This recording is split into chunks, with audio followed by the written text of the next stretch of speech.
Date 2. After cooking dinner for 12 people, my sister-in-law said loudly, "We should just order takeout next time, at least it'll be edible." My husband snorted. I looked around. No one defended me, so I stood up, took my apron off, and said, "Next time, you can all pay for takeout too, because I'm done." They laughed. Until I canceled every holiday reservation with my name on it. I asked him point blank while we were brushing our teeth. "Do you even care that your family disrespected me? That you laughed with them when they mocked my cooking?"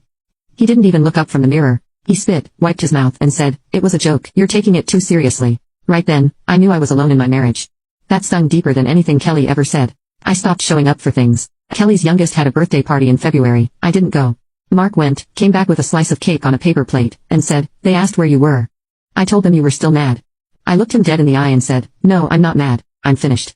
And I meant it. Mid-March, Kelly's oldest daughter Gracie texted me, "Aunt Opie, are you mad at us? I miss the stuff we used to do." That cracked me a bit. She was 15. She'd helped me peel sweet potatoes last year. She always said thank you, always hugged me. I didn't blame her, so I responded, "I'm not mad at you, sweetie. Just taking a step back from adults who treated me badly." She didn't reply, but 2 hours later Kelly texted me just one line, "Don't drag my kid into this." I took a deep breath and replied, "Then maybe teach your kid how to treat people better than you do."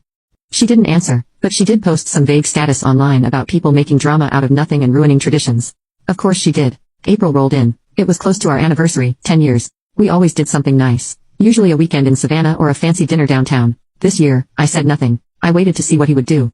Mark came home the night before with a grocery store bouquet and a bottle of wine. "Happy anniversary," he said, handing them to me like I was a coworker or something. No card, no reservation, no plans. I stared at the flowers and asked, "This is what 10 years means to you?" He shrugged. "We've had a rough few months. I didn't think you'd be up for anything." "You didn't ask," I said. He rolled his eyes. "You've been cold since Thanksgiving. You act like I cheated or something." And there it was. "No," I said, "you didn't cheat. But you showed me how little I matter to you." "That's worse." He scoffed, tossed the wine on the table, and said, "Jesus Opie, it was one joke. You've turned it into a war." "No," I said. "The war started when I realized no one would fight for me." The next week, his mom called me. "Sweetheart, it's been long enough, don't you think? We all say things we don't mean during holidays." "She meant it," I said. "She's always meant it. That wasn't new. That was just the first time you all said it out loud." She sighed. "We're planning a summer barbecue. Why don't you and Mark come? Clean slate." I paused. "Only if Kelly apologizes." Long silence. "Let's not make this about pride." I hung up. It's funny how people treat you when they assume you'll always stay, that you'll swallow the insults, do the work, take the jokes, and smile for the camera. But when you stop, when you really stop, they fall apart. By May, the group chat Mark's family used was practically dead. It used to ping all the time, photos of birthday cakes, updates on who's bringing what, memes about chaotic Thanksgivings. That group chat had my fingerprints all over it. I was the one who'd started it years ago. I named it the circus. Everyone laughed. Now it was just Kelly posting half-hearted questions like, "So, anyone want to host July 4th? No one replied. 2 days later, "We could do it at our place, but not if I'm the only one cooking again." Still nothing. Finally, Mark's cousin Jason wrote back, "Honestly not up for anything this year. Just not the same vibe." I took a screenshot and saved it. One Saturday in early June, I went to the grocery store and ran into Kelly. I had no warning. I turned into the baking aisle, and there she was, grabbing a bag of sugar. She looked up, froze, then gave me this fake smile like nothing had happened. "Hey stranger," she said. I just nodded, tried to push my cart past. "You know," she said, blocking the aisle with her cart, "the family really misses you. Especially Mom. She says it's not the same without your touch." I said nothing. I wasn't playing her game. Then she tilted her head and said something that almost made me laugh. "But I guess we all got tired of walking on eggshells." I looked her dead in the face and said, "You weren't walking on eggshells. You were throwing them." She blinked, and I could see it. It shook her a bit.